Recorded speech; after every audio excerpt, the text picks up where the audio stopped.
As-Sunnah foundation যে এত বড় বড় সেবার কাজ পরিচালনা করে, এত টাকা কোথায় পান? ভাইরা আমার, আসুন্না ফাউন্ডেশনের অনেক কার্যক্রম আপনারা দেখেন অনলাইনে, অফলাইনে, বিভিন্নভাবে। মূলত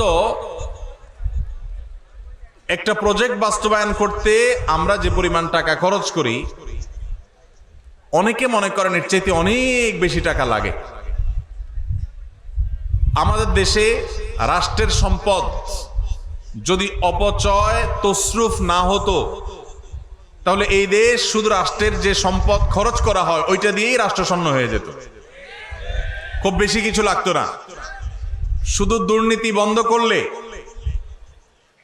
অপশাসন বন্ধ করা গেলে, অপচয় বন্ধ করা গেলে, রাষ্ট্রের টাকাকে যদি আমানত মনে করে কর্তা ব্যক্তিরা প্রতিটা টাকা চিবিয়ে রস কবি যেরকম বের করে নিজের পকেটের টাকাটার, ওইরকম রাষ্ট্রের টাকাটা যদি আমানত মনে করে খরচ করত, তাহলে যে পরিমাণ টাকা রাষ্ট্র খরচ করে তাতে রাষ্ট্রের আসলে তেমন কোনো সংকট থাকার কথা না।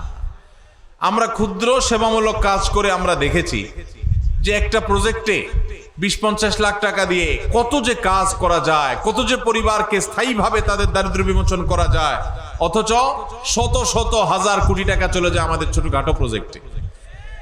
তো সেইগুলা যদি আমরা রোধ করতে পারতাম তাহলে আসলে টাকা অনেক বেশি লাগতো না। আসুন্না ফাউন্ডেশন যে শত শত কোটি টাকা নিয়ে বসে আছে আর খরচ করে, আসলে তা কিন্তু না। মূলত প্রথমত আল্লাহর বরকত, দ্বিতীয়ত হলো আমাদের একটা দীপ্ত শপথ আছে, সেটা হলো নিজের পকেটের টাকা খরচ করতে এত চিন্তা করব না, মানুষের দানের টাকা খরচ করতে যতবার চিন্তা করব। এবং আল্লাহর ফজলে সেজন্য আল্লাহ তাআলা বরকত দেন। এবং সেই সাথে যেই টাকা আসে তার সবই হলো আপামর সাধারণ মানুষের টাকা, একেবারে মাছ পিপল, একেবারে সাধারণ মানুষের যে টাকা, সেটা দিয়ে আসুন্না ফাউন্ডেশন চলে। আলহামদুলিল্লাহ। আপনারা যারা যুবকরা আছেন, এলাকায় সেবামূলক কাজ করতে চান, অনেকে চান কি চান না আপনারা অনেকে হয়তো বলবেন, ভাই আপনার ফাউন্ডেশন থেকে কিছু আমাদেরকে শীতবস্ত্র পাঠিয়ে দেন, কিছু টাকা পয়সা দেন, কিছু আমাদের ত্রাণ দেন, আমরা এলাকায় কাজ করি। যুবকদেরকে বলতে চাই, আপনারা যদি এলাকায় সেবামূলক কাজ করতে চান, আপনার এলাকায় সেই সব সেবার কাজ শুরু করে দেন যেগুলোতে টাকার দরকার হয় না। এরকম কাজ আছে না নাই? আপনার এলাকাতে একটা রাস্তা ভাঙা, আপনারা 4-5 যুবক মিলে সেই রাস্তাটা, ভাঙা রাস্তাটা মেরামত করে দেন শারীরিক পরিশ্রম করে। সম্ভব কি সম্ভব না? আপনি যখন এই কাজটা করবেন, আল্লাহ আপনাকে ইচ্ছে সে বেশি কাজ করার তৌফিক দান করবেন। এরপরে প্রশ্ন, ইসলামে নারীদের সাক্ষী পুরুষের সাক্ষীর চেয়ে দুর্বল কেন?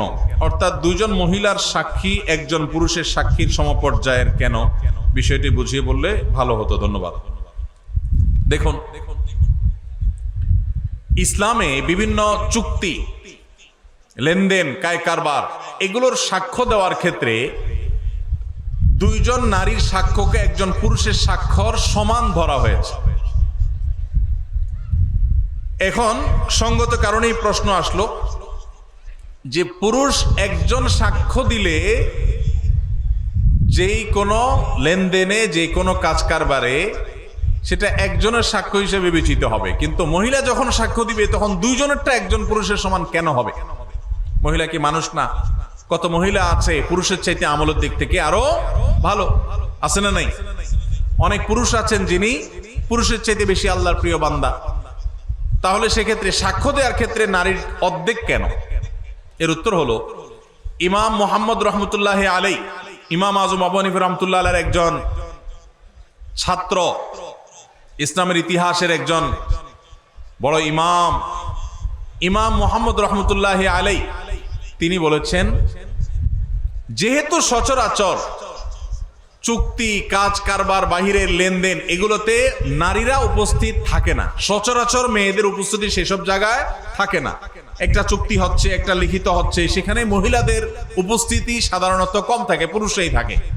যেহেতু তাদের উপস্থিতিটা সচরাচর থাকে না, অতএব তাদের কেউ যদি সাক্ষ্য দেয় তাহলে ব্যাপারটা একটু স্ট্রং করার দরকার আছে, কারণ তার তো থাকার কথা না, কিভাবে সাক্ষ্য দিল? সেজন্য এটাকে স্ট্রং করবার জন্য আরেকজন নারীর সাক্ষ্য যখন দেয় তখন সেই স্ট্রংনেসটা চলে আসে।